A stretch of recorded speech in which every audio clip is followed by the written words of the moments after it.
Hello दोस्तों, एक बार फिर से आप सभी का हमारे चैनल स्मार्ट लर्निंग पॉइंट में स्वागत है। दोस्तों आज यहाँ हम फिजिक्स इंटर क्लास का चैप्टर 1 का मेरा क्या है, विद्युत आवेश तथा क्षेत्र, इलेक्ट्रिक चार्ज एंड फील्ड। तो इसका जो पार्ट है वो हमारा यहाँ 10 है दोस्तों। बस हमारा चैप्टर 1 भी जल्दी समाप्त होने वाला है, तो आप लोग इन तक बने रहे। हमारे सारे जितने वीडियो हैं फिजिक्स के, अगर आप देखते हैं तो जितने भी आपके डाउट छोटे से भी छोटे डाउट हैं वो सारे हम क्लियर करा देंगे। तो चलिए देखते हैं। यहाँ सबसे पहले यहाँ आज का जो टॉपिक हमारा है वो गैस की परमेय अथवा गैस का नियम है। तो गैस की परमेय कह लें या अथवा गैस का नियम कह लें, दोनों सेम हैं। तो दोनों का यहाँ आज हम डिफिनेशन मतलब एक ही है, तो दोनों को हम देखने वाले हैं कि इसका डिफिनेशन क्या होने वाला है। देखने से पहले जो स्टूडेंट हमारे चैनल पर नए हैं, सबसे पहले हमारे चैनल को करें सब्सक्राइब, साथ में करें बेल आइकन को प्रेस, जिससे आप सभी को सारे न्यू वीडियो के नोटिफिकेशन सबसे पहले मिलते रहें दोस्तों। तो यहाँ देखेंगे, देखिए यहाँ जो हमारा गैस परमेय का अगर हम नियम देखें तो हमारा ये नियम क्या कहता है। देखिए, स्थिर वैद्युतिकी में गैस की परमेय किसी बंद पृष्ठ से गुजरने वाले वैद्युत फ्लक्स फाई ई तथा उस पृष्ठ द्वारा परिबद्ध कुल आवेश क्यू के बीच संबंध बताता है। जो गैस का नियम है वो किस पे लागू होता है, कोई बंद पृष्ठ हो दोस्तों। जैसे गोला ही ले ले तो वो बंद पृष्ठ है दोस्तों, तो उससे गुजरने वाले विद्युत फ्लक्स जो होता है, विद्युत फ्लक्स, उसको हम फाई ई से दर्शाते हैं तथा उस पृष्ठ द्वारा परिबद्ध मतलब जो उस पृष्ठ पर जो कुल आवेश होता है के बीच का संबंध बताता है। गैस के अनुसार या गैस के नियम के अनुसार किसी बंद पृष्ठ से होकर गुजरने वाला विद्युत फ्लक्स फाई ई उस पृष्ठ द्वारा परिबद्ध कुल आवेश क्यू का 1/ε0 का गुना होता है दोस्तों। अब देखिए, इसी को अगर हम फार्मूले से समझे तो फाई ई मतलब गैस का जो हमारा यहाँ अगर आप विद्युत फ्लक्स को दर्शाएंगे तो उसका जो चिन्ह है वो फाई ई है, और ये क्या है, Q इंटू 1/4 तो इसका 1/ε0 का कितना गुना है देख सकते हैं आप। यहाँ जो आवेश है वो गुना है, तो यहाँ फिर या इस तरीके से फिर फार्मूला लिख सकते हैं। जब Q का 1 में गुणा होगा तो Q/ε0 होगा। अब देखिए, चूंकि बंद पृष्ठ ए से बंद वैद्युत फ्लक्स फाई ई, ये देखिए जब बंद रहेगा तब इसको, इसीलिए इसको गोला बनाने के बाद में ऐसे करते हैं, बंद कर देते हैं। तो E इंटू डी ए होता है। डी इसलिए हमने लगाया क्योंकि यहाँ हमने बहुत छोटा क्षेत्रफल लिया है, इसलिए डी हमने यहाँ लगाया है। तो इसका जो फार्मूला निकल कर आता है दोस्तों, यहाँ देखिए वो फार्मूला आपका निकल कर आएगा। इसलिए फाई ई हमारा क्या होगा, E इंटू डी ए। इसको ऐसे भी लिख सकते हैं, अगर आवेश दिया है तो आपको Q/ε0 लिखना है दोस्तों। तो ये आपका फार्मूला हो गया। तो फार्मूला निकल कर आपका जो आया है वो Q/ε0 आया है। अब देखिए, गैस के परमेय को हमने डिफिनेशन द्वारा समझा, इसको स्क्रीनशॉट ले लीजिए दोस्तों। अगर कहीं डाउट है तो पूछ सकते हैं। देखिए, तो किसी बंद पृष्ठ से अगर आपको लिखना है इसका नियम, तो यहाँ से भी लिख सकते हैं कि गैस के नियम के अनुसार किसी बंद पृष्ठ से होकर गुजरने वाला विद्युत फ्लक्स फाई ई उस पृष्ठ द्वारा परिबद्ध कुल आवेश क्यू का 1/ε0 का गुना होता है। अब सीधे फिर इसके बाद में हमने तो आपको प्रूफ करके दिखाया कि किस प्रकार से इसका जो फार्मूला है वो निकल कर आया है। अगर आपको दिखाना बस यही सीधे फार्मूला आप लिख देना कि फाई इक्वल Q/ε0, बस यही आपको लिख देना है दोस्तों, आपको पूरा फुल मार्क्स मिल जाएगा। अब देखिए, इसको गैस परमेय का जो हमारा है इसको हम प्रूफ करके देखेंगे कि किस प्रकार से हमारा ये आंसर निकल कर आएगा। तो चलिए एक हम बंद पृष्ठ बनाएंगे दोस्तों, तो आइए हम बना लेते हैं।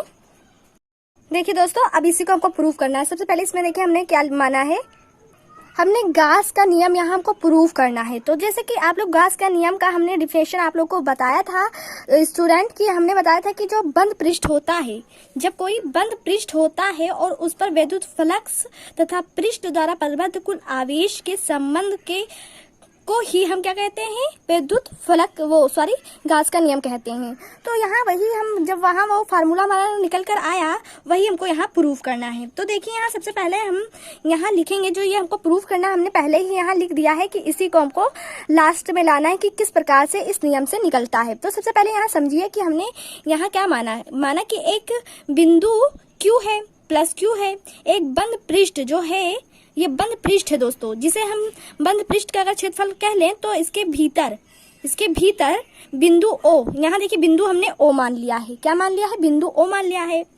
माना पर स्थित है। क्या? बिंदु ओ पर ही हमारा प्लस क्यू आवेश स्थित है। किसी बंद पृष्ठ के केंद्र के अंदर किसी भी बिंदु ओ पर हमारा प्लस क्यू आवेश जो है वो स्थित है। अब देखिए, माना कि इस पृष्ठ पर एक बिंदु, अब देखिए ये जो पृष्ठ है दोस्तों, ये हमारा एक पृष्ठ गया है यहाँ, इसी पृष्ठ पर एक बिंदु P हमने माना, और P के चारों ओर एक लघु क्षेत्रफल क्या मान लिया है हमने, DA।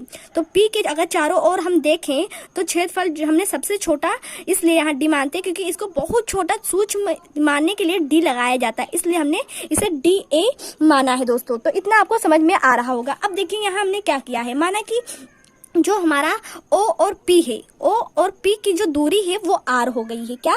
O और P की दूरी हमने देखिए यहाँ लिखा है R हो गया है। और क्षेत्रफल अवयव D को पृष्ठ पर अभिलंबवत खींचे गए, जो हमारा ये पृष्ठ है और इस पे खींचे गए जो अभिलंबवत है DA, जो इसका क्षेत्रफल है अभिलंबवत, उसको पृष्ठ पर हमने किससे निरूपित किया है, DA वेक्टर से निरूपित कर सकते हैं दोस्तों, उसे कर सकते हैं आप। अब देखिए यहाँ कह रहे हैं कि माना कि बिंदु ओ जो है, यहाँ आपको हम समझा रहे हैं, ध्यान से समझिए, फिर अभी देखिए यहाँ क्या क्या निकालना है और किस प्रकार से इसका आंसर आ रहा है। यह प्रूव करने वाला एग्जाम में बहुत पूछा जाता है, तो इससे ये डेरिवेशन बहुत ही महत्वपूर्ण है, इंपॉर्टेंट है।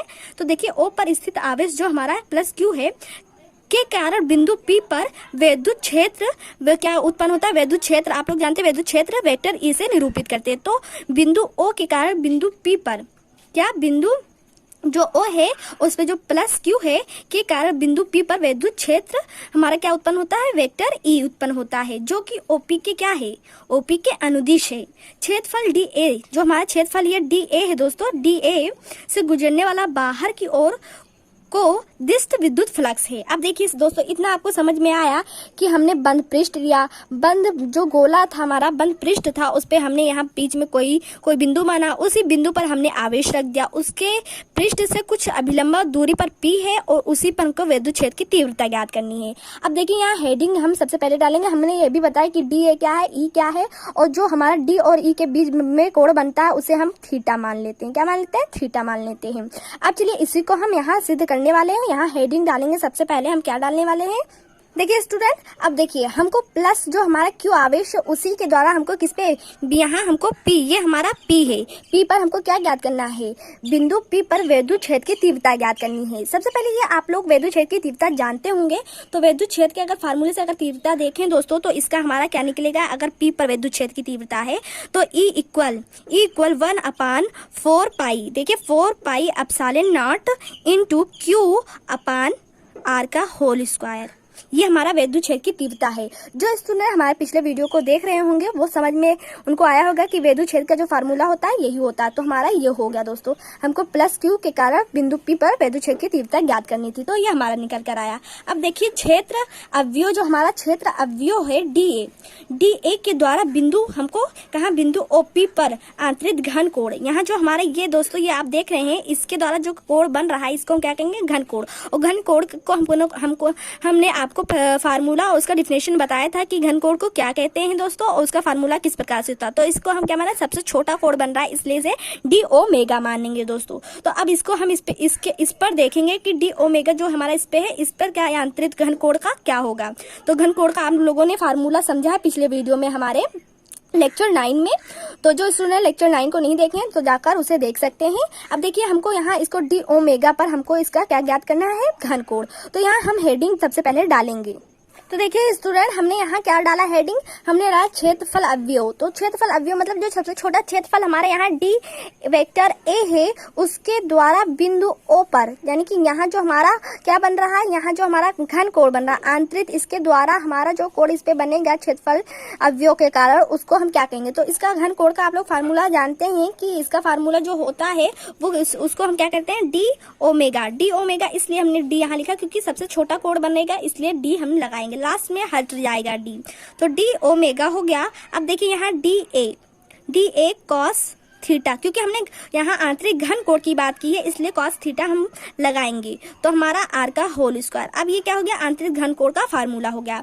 तो हमने दो यहाँ पहले निकाला, वैद्युत क्षेत्र की तीव्रता किस पे, पी पर, और फिर उसके बाद में डी ए के द्वारा बिंदु ओ पर क्या आंतरिक घन कोण का हमने निकाल लिया। अब सबसे पहले आप देखिए डी ए से गुजरने वाला, अब देखिए यहाँ जो हमारा डी ए है, ये डी ए है, इससे गुजरने वाला वैद्युत फ्लक्स जो है, इसके द्वारा इस पे वैद्युत फ्लक्स जो है उसका हम निकालेंगे वैद्युत फ्लक्स। तो डी ए से गुजरने वाला विद्युत फ्लक्स का यहाँ सबसे पहले हेडिंग हम डालेंगे।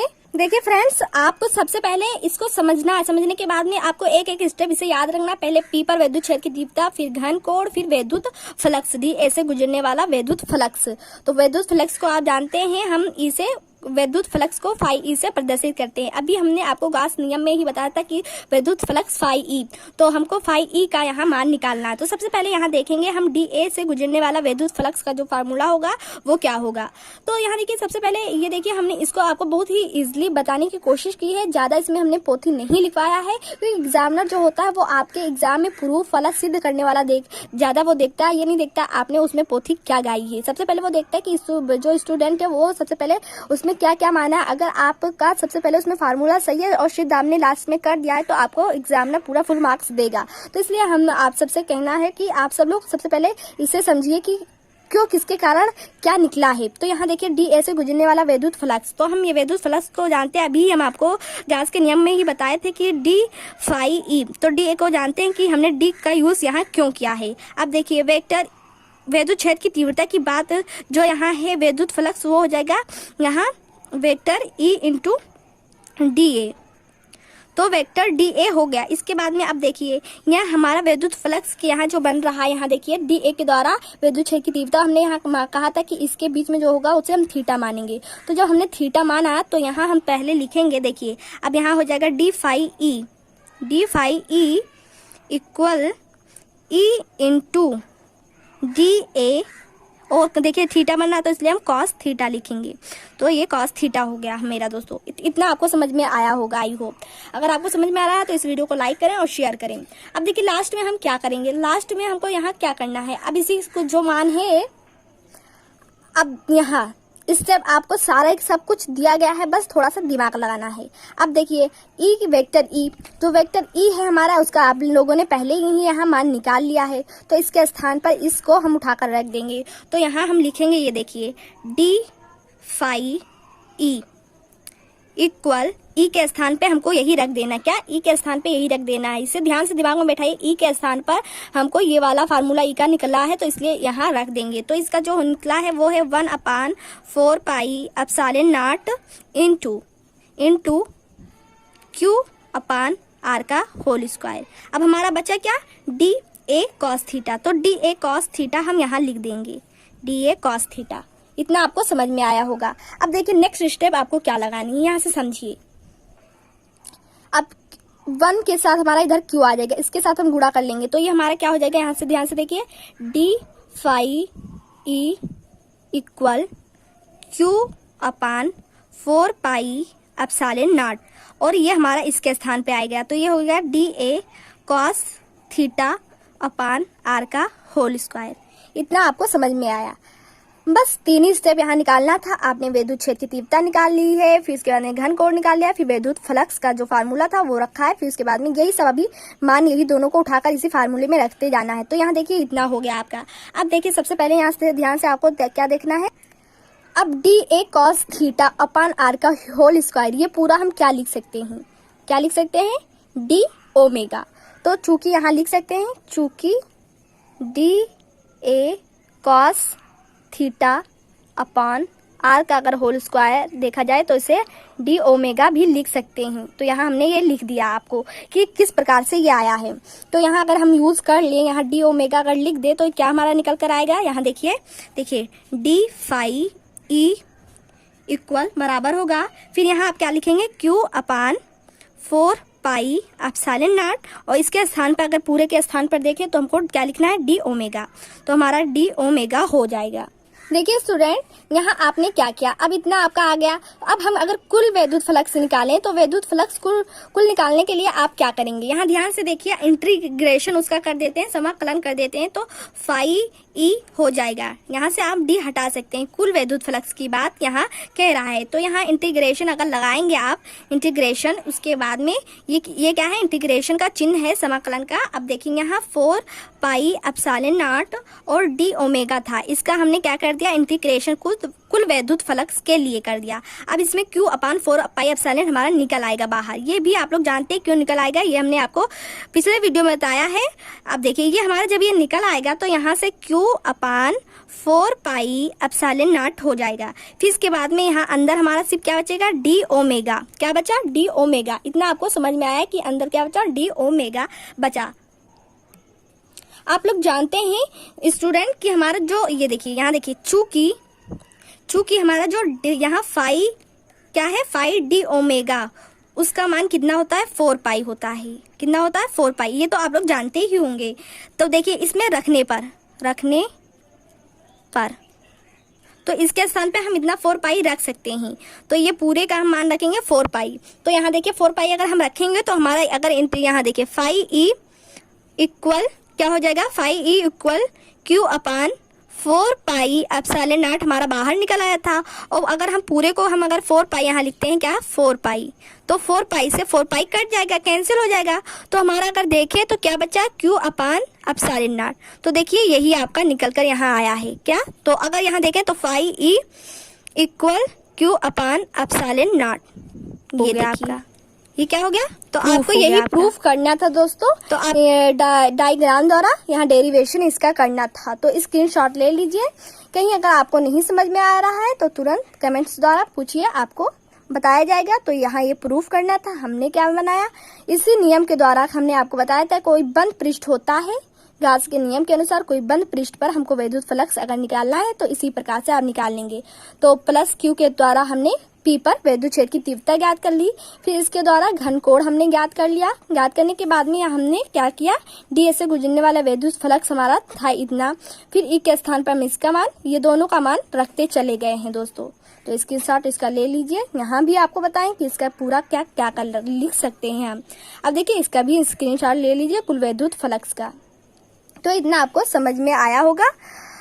अगर आपको हमारा वीडियो पसंद आ रहा है तो हमारे वीडियो को लाइक करें, शेयर करें, साथ में सब्सक्राइब करें और बेल आइकन को प्रेस करना ना भूलें, जिस प्रकार से और भी इसी तरह इंटरेस्टिंग वीडियो के नोटिफिकेशन सबसे पहले मिलते रहें दोस्तों। तो हमारे चैनल पर केमिस्ट्री, फिजिक्स, बायो, हिंदी पढ़ाया जाता है दोस्तों। सारे वीडियो को डिटेल से पढ़ाया जाता है। प्लेलिस्ट बनाया, अगर आपको वीडियो सीरियल से नहीं मिल रहे हैं तो प्लेलिस्ट में आप जाकर चेक कर सकते हैं। तब तक के लिए इतना ही। नेक्स्ट वीडियो में फिर से मिलेंगे। Thank for watching this video.